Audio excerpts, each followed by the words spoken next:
they perform your work? Thank you, Will. I think he left out one of the more important things of our relationship is that I performed his wedding ceremony a few years ago, and they never forgiven me for that since. Well, good morning, everybody. It's really a pleasure to be here. Before I get started, I'd just like to introduce one of my staff person. He's the expert in our office on technology and innovation, because you know that as well as I do that any office is as good as how you staff it. And I just want to have AJ Dahlia stand up. Stand up.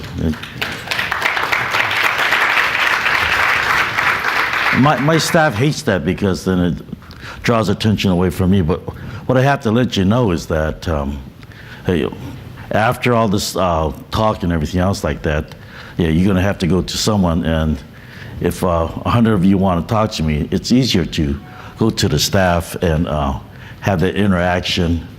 And it's just a much easier and more efficient way of using your time and moving forward on this kind of an issue. And I think Will had well explained in a very concise capsule about what it is that we're all about. And it's really a pleasure to be here and given the opportunity to speak here with Engage.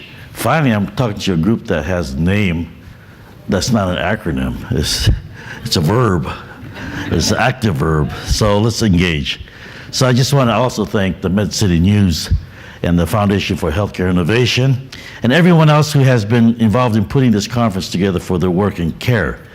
The reason I'm encouraged and to be here is that in my family, my mom had gone through a lot of healthcare problems, and one of the things I found out is that the discussion between patient and doctors, that communication is critical in understanding on the patient side or the family side what it is exactly what doctors are saying and thinking. And if we're not well schooled in the terminologies and the technologies that they think they want to use, that communication becomes less accurate and less refined and less helpful. So when we can do that, then the sense of certainty on the parts of the family and the patient and their sense of confidence in what's going on would be much more enhanced, and the trust level and confidence goes up. And this is where all of you come in when we talk about this whole space of communication and interaction. So I just want to start by talking a little bit about innovation, what innovation means to me in that context I just laid out. And as a member of Congress, a former member of the Assembly, the Board of Supervisors, where we do a lot of this work, and as a science teacher, a classroom teacher for over 30 years, trying to bring all these experiences and ideas and impressions together. So I grew up in Silicon Valley. My mom was born there in 1916, so she saw great changes. I think she even saw radio come about. And I know that as I grew up in Silicon Valley, I, upon reflection, understood that we saw a great change in the activities of our valley and the people who are there, from farm workers, farm hands, dairymen, produce folks, people who worked with the soil, the dirt in Silicon Valley, to what we today call Silicon Valley, where we take that very dirt or the sand or the silicate and turn that into silicone. And so we've seen this transition in my family, and many families who lived in Silicon Valley have seen that transition from farming and that kind of technology, low tech, to high tech. And that timeline was very, in terms of time, it's a very short time, but in terms of the space that we talk about, in terms of what we do, how we do it, and how quickly we can do it, becomes even more critical. And our sense of timing and our sense of pace increases because we look for that efficiency in our lifetime. So I'm really very proud to be able to represent an area so vibrant. The innovation developed in Silicon Valley had created innovators and startups and incubators and garages, if you will, that have transformed technologies like the internet from the Defense Department tool to a worldwide network with content and applications that have really revolutionized the way we communicate, work, study, relax, and recreate. I don't think those folks who worked on the intranet had ever conceived of iCloud in those days, but here we are. The relatively open nature of the innovation space has really offered a tremendous opportunities to entrepreneurs that have good ideas, great ideas, and sound business plans and strong work ethics. Those are the ingredients of Silicon Valley, and the willingness to innovate and to take risks. And Silicon Valley is flush with examples of startups that have become industry leaders by providing high quality and lower priced services and lower priced products than the well-established competitors. From revolutionizing the GPS to ensure that we no longer get lost, well, most of us anyways, those of us who grew up in the valley know how to get from one point to another faster than GPS can tell you. And but GPS, at any rate, is serving a way to provide a wealth of information for those who are looking for a way to get from one point to another. And that innovation really has changed this world for the better. I don't know if any of you have ever left your BlackBerry, your iPhone behind, or your iPad behind on a trip. I have a couple of times, and when I landed and realized that I don't have my equipment, I'm mute, I'm dumb, and I can't communicate. I can't remember what phone numbers of people that are close to me because I've automatically put it into my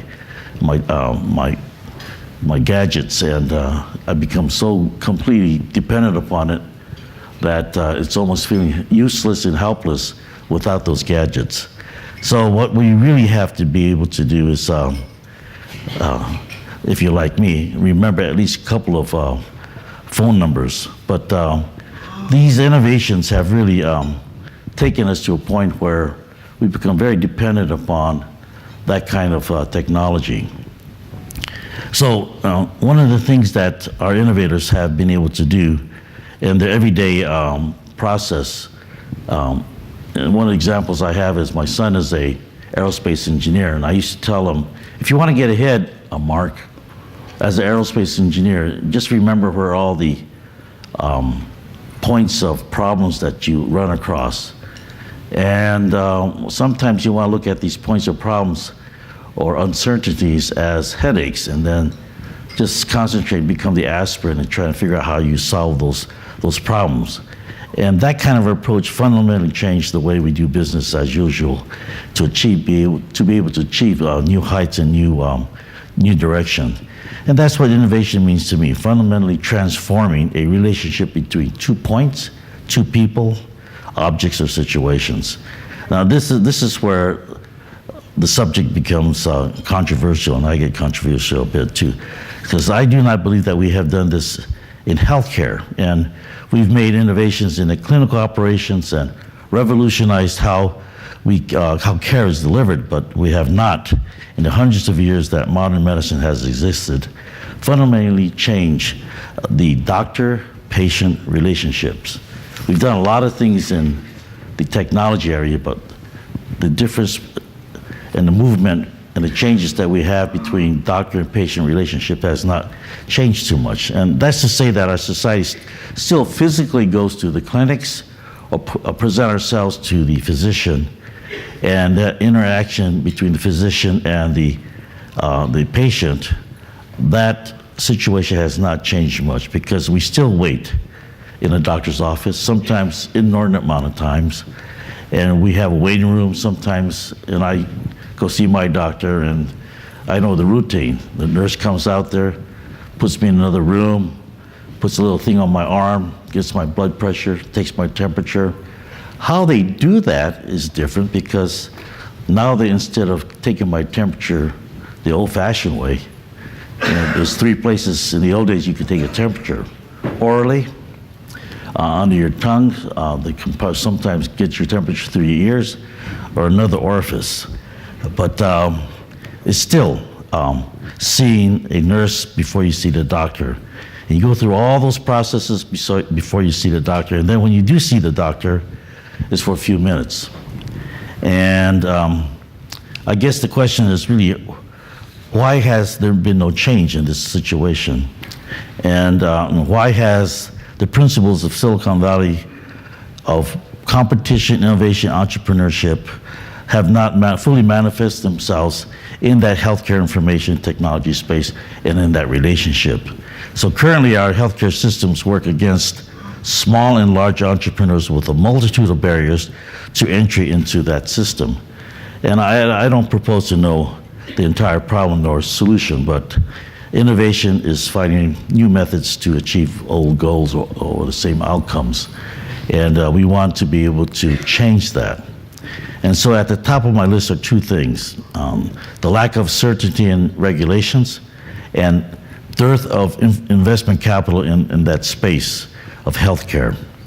These combined have caused a veritable brain drain away from the healthcare space and present companies, except for the present people that are here right now, you're excluded from this, moving away from this effort, because you're still here and you're still willing to work towards finding a solution to this situation. So number one, uncertainty. I believe the government and private industry must do a better job of communicating with each other on needs for innovation and patient safety. No smart investor or innovator will risk their entire livelihood on a project that they feel might never even be approved for sale to the public. So we must do a better job of allowing industries to grow while ensuring that we are sensitive to patient safety and patient privacy. We can no longer exist within a patchwork of laws and regulations that don't allow doctors to talk to patients between states and between two points that would make companies go out of business while waiting for regulatory approval for their products and develops competing systems for the flow of information. This will only occur when policymakers are given the expertise, education, resources required to make the right decisions. Now, number two, on capital, I believe that once there is certainty in the space, government must also work to help fill the gaps where private investment capital is not readily available. And for many projects in the health IT industry, that time is between product development and submission to a regulatory body for approval. Now, we must not be afraid to provide support in the form of loans and tax credits for the development and purchase of these technologies. To begin to solve these two issues, I introduced the Healthcare Innovation Marketplace Technologies Act, known as HIMTA, HIMTA, Healthcare Innovation and Marketplace Technologies. This bill would establish an Office of Wireless Health at the Food and Drug Administration to provide resources and expertise to the agency to simplify existing regulations. And let me be very clear, the office does not create new regulations. It merely provides expertise and resources for policymakers to make good decisions. And in my opinion, this office will begin to solve the issues around uncertainty. Also, the bill creates several small business loan programs for innovators to innovate and for providers to purchase health IT. It also calls for tax credits and challenge grant programs to fund to solve the biggest issues in our healthcare systems today. So I will be reintroducing HIMTA in the coming weeks. I believe that only through careful collaboration in which all sides, the government, patients, doctors, and private industry have the expertise and resources necessary to make proper decisions, will we begin to see true innovation and be realized in our own system. And I'm working as a member of Congress from the Valley to achieve this, and I believe that we can fundamentally change the doctor-patient relationships forever and therefore the world through promoting new thinking in this whole arena, the regulation and investment of capital in healthcare. Now, I just want to close with this sense is that FDA is an organization that was probably established back in 1906. In 1906, the focus was drugs and healthcare delivery. And since then, technology has really introduced itself. And so we created more layers of complexity in the FDA expectations. But what we haven't done is to provide sufficient resources and expertise within FDA for them to be able to keep up with the innovation and the changes that's going on the outside, so that the outside can get the kind of help that's expected from the organization. So we need to really instill resources and provide the expertise in that area. For those reasons, we want to establish that new office within FDA, so that you have somebody and some place to go, that you be able to speak the same language. And this would be the first step. There'll be other issues that will arise in the future once we get this done and move it forward. And one of the things that I envision would be sufficient funding to continue the growth of it. But there may be other things that happen as a result of this first step. But first, we got to get this past this first step so that we can enjoin or engage, if you will, the technology field with the FDA and the medical field. And with that, I think that we'll be able to make good progress. So I just want to thank you for your time today, and really appreciate the opportunity to express myself and address you, and really look forward to having you to continue to keep working with our office and continue to feed us information so we can refine this approach to making sure that folks out there like yourselves will have the resources and will have the ability to make quick decisions on innovation and investments, so that we can work together for the betterment of folks like my mom, your children. And so I think that this whole healthcare scenario has great potential and promises if we take the right steps and make sure that we do it together with clarity and with certainty. Appreciate this. Thank you. Thanks, Will.